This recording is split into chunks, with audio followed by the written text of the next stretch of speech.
अगर आप कुछ जानती हैं तो प्लीज़ हमें बताइए, ये रौनक की ज़िंदगी का सवाल है। सर रमेश जी और रोशनी जी के एक फ्रेंड है, वो मुस्लिम है और उनका पहले काफ़ी आना जाना भी था। पहले मतलब? सर पहले मतलब अभी शायद उनके बीच में कुछ प्रॉब्लम चल रहा है, क्योंकि रमेश जी को उनका घर आना और रोशनी जी से बातचीत करना शायद पसंद नहीं था। ये इनका कोई नाम है? सर नाम तो मुझे याद नहीं है। और सर हाँ, एक और चीज़, रोशनी जी की जो मेड है ना, वो भी मुस्लिम है। नमस्कार, मैं हूँ रानी चैटर्जी। आप लोगों का फिर एक बार स्वागत करती हूँ क्राइम चक्र के एक नए एपिसोड में एक नई कहानी के साथ। इंसान के मन में पल रही जलन कई बार उसे ऐसा कुछ करने पे मजबूर कर देती है कि जिससे इंसानियत खत्म हो जाती है। आज के समाज में जुर्म ने अपने पैर ऐसे फैलाए हुए हैं जिसे देख के हमें अपने इंसान होने पर शर्म सी आती है। ये कैसे समाज की ओर हम बढ़ रहे हैं? आज हम आपको जुर्म की एक सच्ची घटना पर आधारित कहानी के नाट्य रूपांतरण के जरिए समाज में पनप रही नफरत से रूबरू कराएंगे।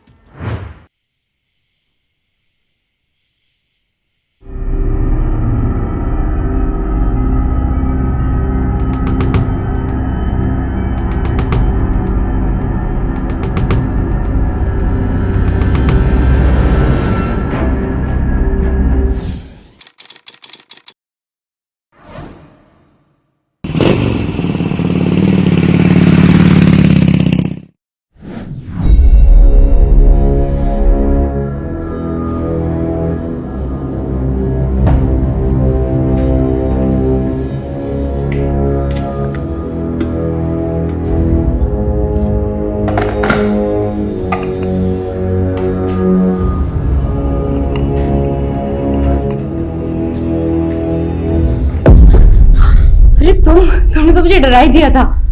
अरे क्या कर रहे हो, छोड़ो ना। प्यार, और इसके लिए मुझे तुम्हारे परमिशन की जरूरत भी नहीं है।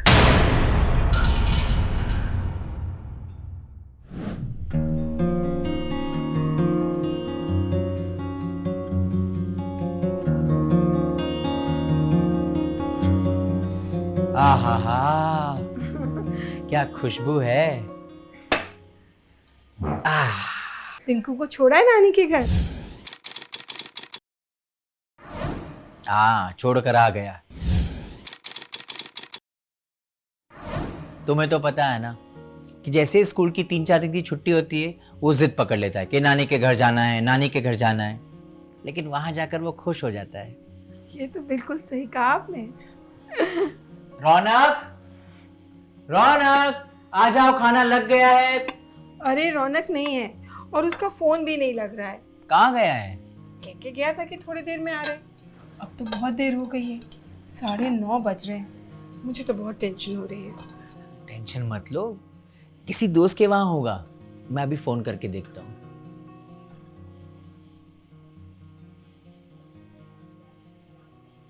हाँ देव बेटा, मैं रौनक का पापा बोल रहा हूँ। रौनक वहां है?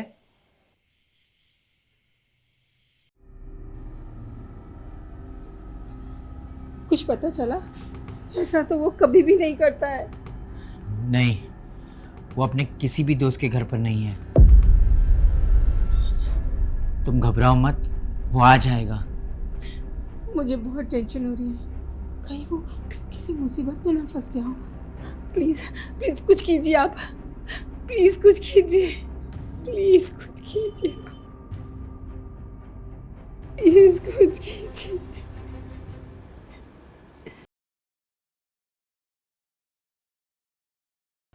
मिडिल क्लास फैमिली में अक्सर बच्चों का एक समय के बाद घर से बाहर होना और उनकी कोई खबर ना मिलना परिवार के लिए चिंता का विषय होता है। कहाँ रह गया होगा रौनक, जो कभी इतनी देर रात तक बाहर नहीं रहता।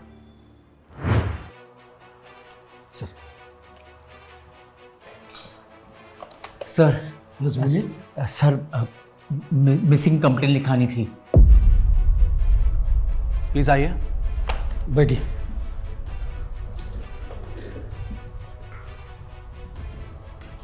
जी कहिए, कौन लापता है? मेरा बेटा रौनक आज शाम से घर से बाहर गया, अभी तक घर नहीं लौटा है। कितने साल का है आपका बेटा? सिर्फ 17 साल का। आ जाएगा, वो किसी दोस्त के पास गया होगा। क्या है कि हम लोग 48 घंटे पहले किसी की मिसिंग कंप्लेंट नहीं ले सकते। लेकिन सर आज तक ऐसा नहीं हुआ है। जब भी लेट होता था तो वो फ़ोन करके बता देता था, और आज तो रौनक का फ़ोन भी नहीं लग रहा है। सर प्लीज़, सर कुछ कीजिए सर। ठीक है ठीक है, आपके पास रौनक की कोई तस्वीर होगी? जी जी सर।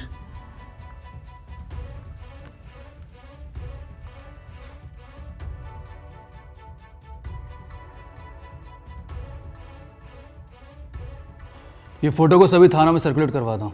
सर आप लोग फिक्र मत कीजिए, हम उसका पता लगा लेंगे। जी शुक्रिया सर, लीजिए। शुक्रिया।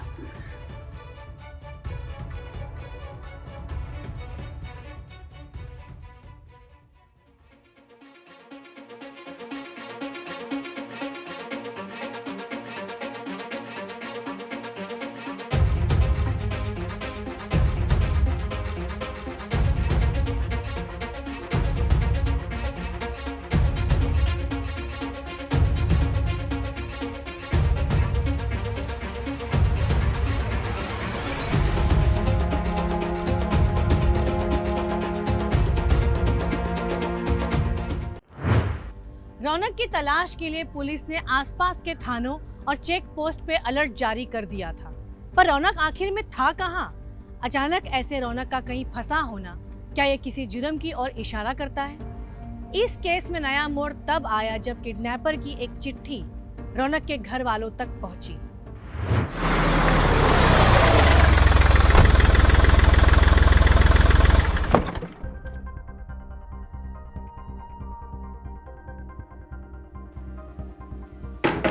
रमेश जी, क्या हुआ? आपने फ़ोन किया था?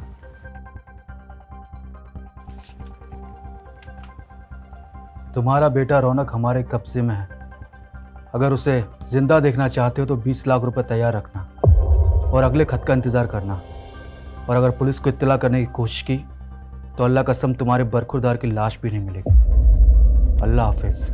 इंस्पेक्टर साहब, मुझे बहुत डर लग रहा है। मेरा बेटा किस हाल में होगा, कहाँ होगा? मैडम जी, आप डरिए मत, हमें सिर्फ आपसे पूछताछ करनी है। प्लीज़ कोऑपरेट करिए। आपकी किसी से दुश्मनी या झगड़ा? सर हम तो सीधे साधे लोग हैं, एक छोटा सा परिवार। मेरी बीवी रोशनी और मेरे 2 बेटे, बड़ा रौनक और छोटा पिंकू। सुखी परिवार, खुशहाल परिवार। हम लोग को किसी के साथ क्या रंजिश, क्या दुश्मनी होगी? किसी पे शक है आपको?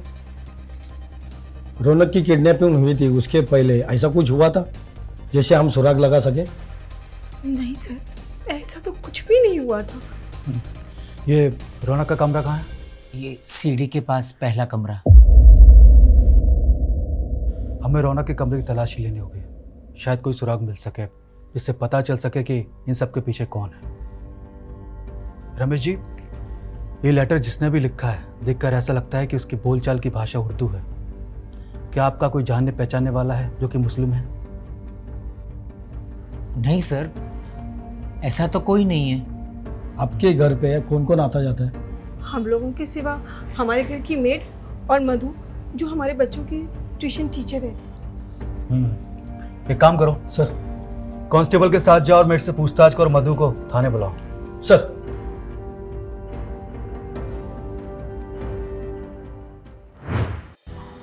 आइए।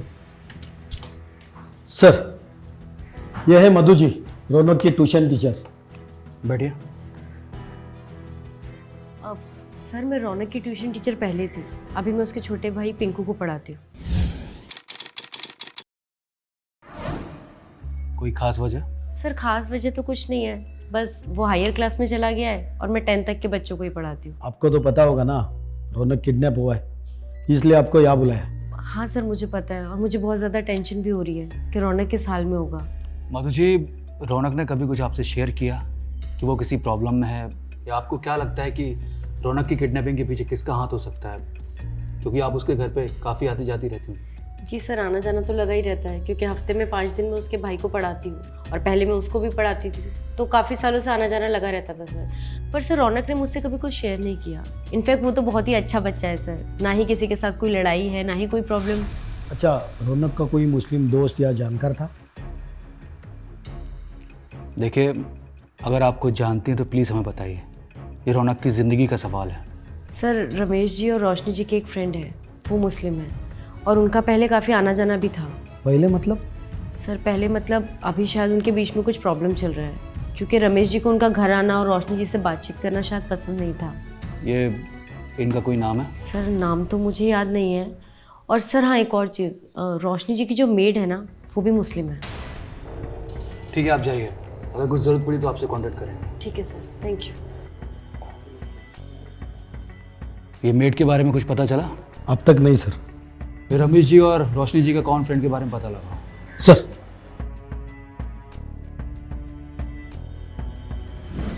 रौनक का किडनैपिंग केस नए नए मोड़ लिए जा रहा था और पुलिस के हाथ कोई पुख्ता सबूत नहीं लग रहे थे। हर तरफ से मिली जानकारियां अलग अलग लोगों की तरफ इशारा कर रही थी, पर कोई भी एंगल से रौनक को सही सलामत वापस लाने के रास्ते नजर नहीं आ रहे थे। सर, ये सीसीटीवी फुटेज देखिए। रौनक आनंद नगर के पार्क के सामने से गुजर रहा है।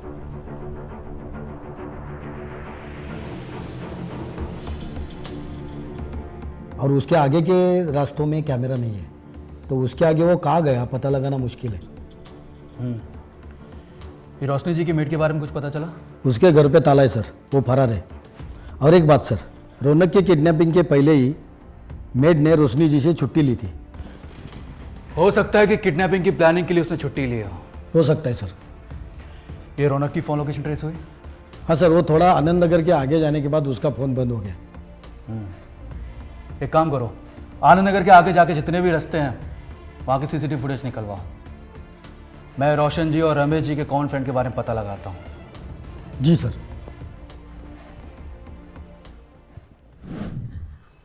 आखिर क्या ऐसी बात थी जो रोशनी जी और रमेश जी छुपा रहे थे? अपने ही बेटे की जान को खतरा होते देख भी वो अपने उस कॉमन फ्रेंड के बारे में पुलिस को जानकारी नहीं दे रहे थे। और आखिर रोशनी जी की मेट कहाँ थी? क्या ये सारी गुत्थियां आपस में जुड़ी हुई हैं? पता नहीं मेरा बेटा रौनक किस हाल में होगा, तो पैसे देकर उसे वापस क्यों नहीं ले आते? अरे लेकिन मैं वापस कैसे लाऊं रौनक को? उस चिट्ठी के बाद किडनैपर ने ना फ़ोन किया है ना कोई और चिट्ठी भेजी है। कुछ भी करो, रौनक को ले आओ। उसके बिना मैं नहीं जी सकते। कुछ भी करो।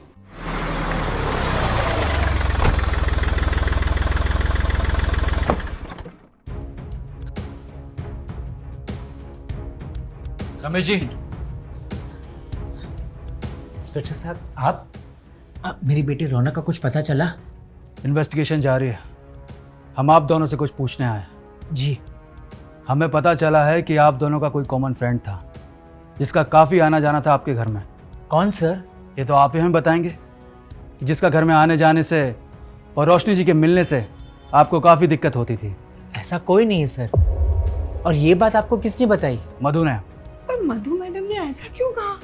वही तो पता लगाना है कि वो झूठ बोल रही हैं कि आप दोनों। सर हमारे बच्चे की जान जा रही है और आप है कि हम पर ही शक कर रहे हैं। देखिए, पूछताछ करना हमारा काम है और क्राइम करने वाले के चेहरे पर नहीं लिखा रहता है कि उसने क्राइम किया है या नहीं। सर हम लोग सच कह रहे हैं। ऐसा कोई फ्रेंड नहीं है जिसके बारे में मधु मैडम बता रही है। ठीक है, वो तो हम पता लगा ही लेंगे।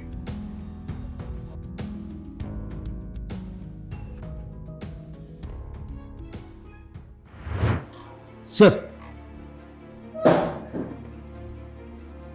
ये देखिए सर, आनंद नगर के आगे का फुटेज मिल गया।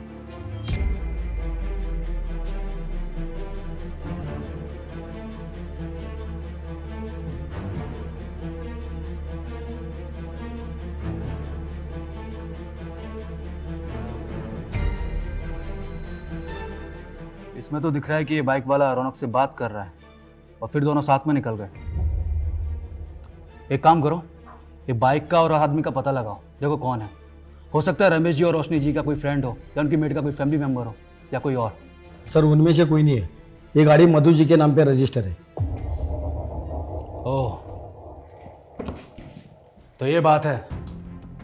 मतलब सारी कहानियां झूठी थी और ये सारा खेल रचाया हुआ मधु का है। उठा के लाओ इसे। सर मधु जी तो लॉकअप में है।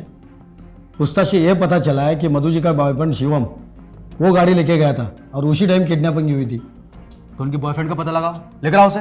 सर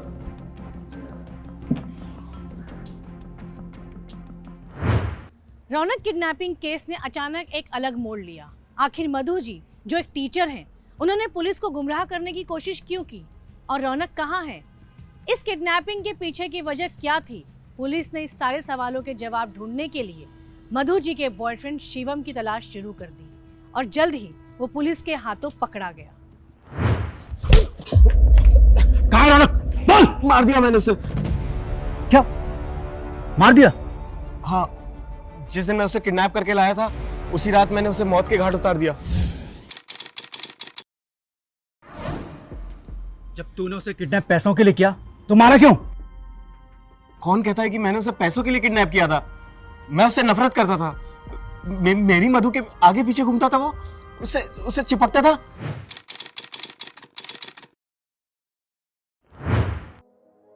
इस रिलेशनशिप में कब तक रहेंगे? शादी का कोई इरादा है कि नहीं है? शादी के लिए पैसे चाहिए और पैसे हमारे पास अभी है नहीं। एक बार इकट्ठा हो जाएंगे तो फिर शादी भी कर लेंगे। अरे बट हेलो मैम, हाय रौनक, कैसे हो आप? मैं अच्छी हूँ। मैम आपको पता है जो आपने मुझे डिवाइड एंड रूल का जो फॉर्मूला सिखाया था, कॉलेज में सिर्फ मैंने किया उसे और कोई नहीं कर पाया। क्या बात है यार। थैंक यू मैम, सब कुछ आपकी वजह से हुआ है। अच्छा मैम ठीक है, मुझे अगर कोई भी डाउट हुआ तो मैं शाम को आता हूँ और आपको कॉल करता हूँ, चलेगा ना? पक्का, जरूर आ जाओ। Okay ma'am, bye. Thank you. क्या था ये? क्या था मतलब? मतलब तुमने उसे हक कैसे किया? वो स्टूडेंट है मेरा। स्टूडेंट को हक करते हैं क्या? अब तुम ज्यादा इनसिक्योर नहीं हो रहे हो? व्हाटएवर यार, आई डोंट लाइक इट। जब देखो तब वो मेरी मधु के आगे पीछे घूमता रहता था, उसके पीछे पड़ा रहता था, वो उससे चिपक करके बात करता था। बस मुझे सब पसंद नहीं था। तूने अपने दिमाग की गंदगी के चक्कर में एक मासूम की जान ले ली। रौनक की बॉडी कहाँ है? कैसे मारा उसको?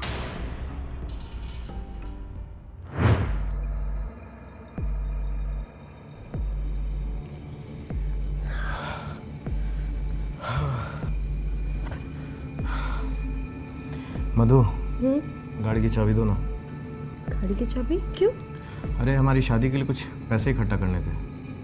पर अभी हाँ, कुछ काम है, बाद में बताऊंगा, अभी चाबी दो ना। हॉल में रखिए।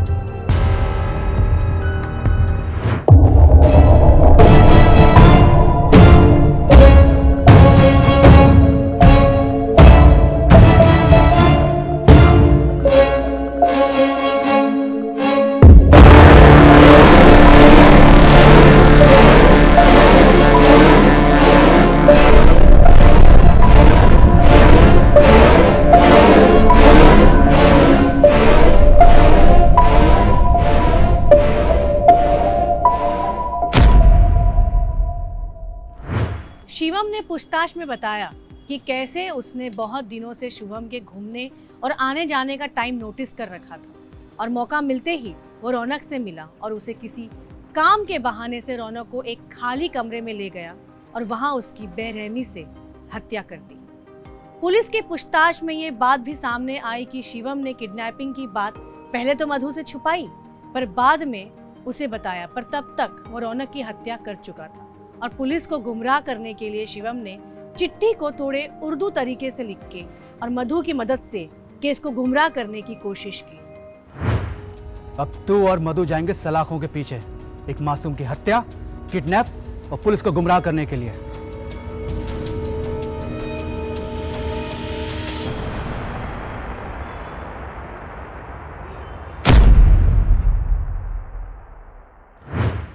तो इस कहानी में आपने देखा कि कैसे एक जलन की भावना ने इतने बड़े अपराध का रूप ले लिया।